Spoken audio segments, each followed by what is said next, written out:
ಇನ್ನೇನು ಕೆಲವೇ ದಿನಗಳಲ್ಲಿ BPL ಕಾರ್ಡ್ದಾರರಿಗೆ ಇಂದಿರಾ ಕಿಟ್ ಕೂಡ ಸಿಗುತ್ತೆ. ಅಂದ್ರೆ ನೀವು ಈಗಾಗಲೇ ತಗೊಳ್ತಾ ಇರುವಂತಹ ಅಕ್ಕಿಯನ್ನು ಹೊರತುಪಡಿಸಿ ಇಂದಿರಾ ಕಿಟ್ ಅನ್ನು ಕೊಡ್ತಾ ಇದ್ದಾರೋ, ಏನು ಇದರಲ್ಲೇ ಸೇರಿಸ್ಕೊಡ್ತಾ ಇದ್ದಾರೋ ಅನ್ನುವಂಥದ್ದು ಪ್ರಶ್ನೆ ನನ್ನ ಬಹಳ ಸ್ನೇಹಿತರು ಕೇಳ್ತಾ ಇದ್ರು. ಅದಕ್ಕೋಸ್ಕರ ಈ ಒಂದು ಮಾಹಿತಿಯನ್ನು ಕೊಡ್ತಾ ಇದ್ದೀನಿ ಸ್ನೇಹಿತರೆ. ಇಂದಿರಾ ಕಿಟ್ ಏನಂತ ಹೇಳಿದ್ರೆ, ಈಗಾಗಲೇ ಕೇಂದ್ರ ಸರ್ಕಾರ ಮತ್ತೆ ರಾಜ್ಯ ಸರ್ಕಾರ ಸೇರ್ಕೊಂಡು 5 kg ಕೇಂದ್ರ ಸರ್ಕಾರದಿಂದ 5 kg ರಾಜ್ಯ ಸರ್ಕಾರದಿಂದ ಅಕ್ಕಿಯನ್ನು ಕೊಡ್ತಾ ಇದ್ರು.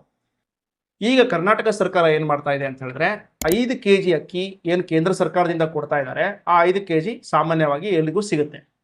ಇನ್ನು ಉಳಿದಂತಹ 5 kg ಅಕ್ಕಿ ಏನಿದೆಯಲ್ಲ, ಆ ಅಕ್ಕಿಯ ಬದಲಾಗಿ 5 kgಯಲ್ಲಿ 1 kg ಮುಂಕಿ ದಾಲ್ ಅಂತ ಹೇಳ್ತೀವಿ, ಆ ಒಂದು ಕೊಡುತ್ತೆ. ಇನ್ನೊಂದು ತೋರ್ಕಿ ದಾಲ್ ಅಂದ್ರೆ ಹೆಸರು ಬೇಳೆ, ಉದ್ದಿನ ಬೇಳೆ 1 kg ಕೊಡುತ್ತೆ. ಮತ್ತೆ ಸಕ್ಕರೆಯನ್ನ 1 kg, ಆಮೇಲೆ ಉಪ್ಪನ್ನ 1 kg, ಮತ್ತೆ ಎಣ್ಣೆ 1 ಲೀಟರ್ ಎಣ್ಣೆ ಪಾಕೆಟ್ ಅನ್ನ ನಿಮಗೆ ಕೊಡುವಂತ ಪ್ಲಾನ್ ಅನ್ನ ಸರ್ಕಾರ ಹಾಕೊಂಡಿದೆ ಅಂತ ಹೇಳಲಾಗ್ತಾ ಇದೆ. ಇನ್ನೊಂದು ಕಡೆ ಮಾಹಿತಿ ಇರುವಂತದ್ದು, ನಿಮ್ಮ ಮನೆಯಲ್ಲಿ 2 ಜನ ಇದ್ದಾರೆ ಅಂತ ಹೇಳಿದ್ರೆ ಅರ್ಧ kg ಕೊಡುತ್ತೆ.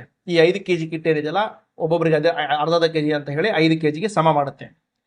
ನಿಮ್ಮ ಮನೆಯಲ್ಲಿ 3 ರಿಂದ 4 ಜನ ಇದ್ದಾರೆ ಅಂತ ಹೇಳಿದ್ರೆ ಒಬ್ಬೊಬ್ಬರಿಗೆ 1 kg ಕೊಡುತ್ತೆ. ನಿಮ್ಮ ಮನೆಯಲ್ಲಿ 5ಕ್ಕಿಂತ ಜಾಸ್ತಿ ಜನ ಇದ್ದಾರೆ ಅಂತ ಹೇಳಿದ್ರೆ ಒಬ್ಬೊಬ್ಬರಿಗೆ 1.5 kg ಲೆಕ್ಕಾಚಾರದಲ್ಲಿ ಕೊಡುತ್ತೆ ಅಂತ ಹೇಳಿದ್ದಾರೆ.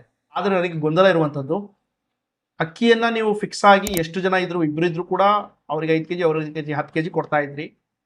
ಇದು ಕೂಡ ಆ ರೀತಿ ಕೊಟ್ಟಿದ್ರೆ ಸರಿ ಇರುತ್ತೆ ಅನ್ನುವಂಥದ್ದು ನನ್ನ ಒಪಿನಿಯನ್, ನನ್ನ ವೈಯಕ್ತಿಕ ಅಭಿಪ್ರಾಯ. ನಿಮ್ಮ ಏನು ಅಭಿಪ್ರಾಯ ಇದೆ ದಯವಿಟ್ಟು ಕಾಮೆಂಟ್ ಅಲ್ಲಿ ತಿಳಿಸಿ. ಕೇವಲ ಅಕ್ಕಿಯನ್ನು ತಿನ್ನೋದ್ರ ಮೂಲಕ ಪೌಷ್ಟಿಕತೆಯನ್ನ ಪಡೆಯೋದಕ್ಕೆ ಸಾಧ್ಯ ಇಲ್ಲ. ಅದ್ರ ಜೊತೆ ಸ್ವಲ್ಪ ನ್ಯೂಟ್ರಿಷನ್ಗೋಸ್ಕರ ಈ ಒಂದು ದವಸ ಧಾನ್ಯಗಳನ್ನ ತಿಂದ್ರೆ ನ್ಯೂಟ್ರಿಷನ್ ಕೂಡ ಚೆನ್ನಾಗಾಗುತ್ತೆ ಅನ್ನುವಂಥದ್ದು ಸರ್ಕಾರದ ಇಂದಿರಾ ಕಿಟ್ನ ಒಂದು ದೊಡ್ಡ ಉದ್ದೇಶ ಅನ್ನುವಂಥದ್ದನ್ನ ಸರ್ಕಾರ ಹೇಳ್ತಾ ಇರುವಂಥದ್ದು.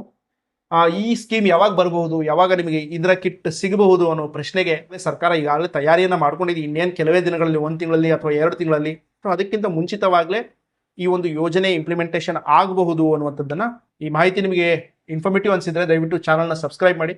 ಇಂಥದ್ದೇ ಹಲವಾರು ವಿಡಿಯೋಗಳನ್ನು ನೋಡಲು ಮತ್ತೆ ಬೇರೆಯವರಿಗೆ ಈ ವಿಡಿಯೋನ ಶೇರ್ ಮಾಡಿ. ಧನ್ಯವಾದ ಸ್ನೇಹಿತರೆ.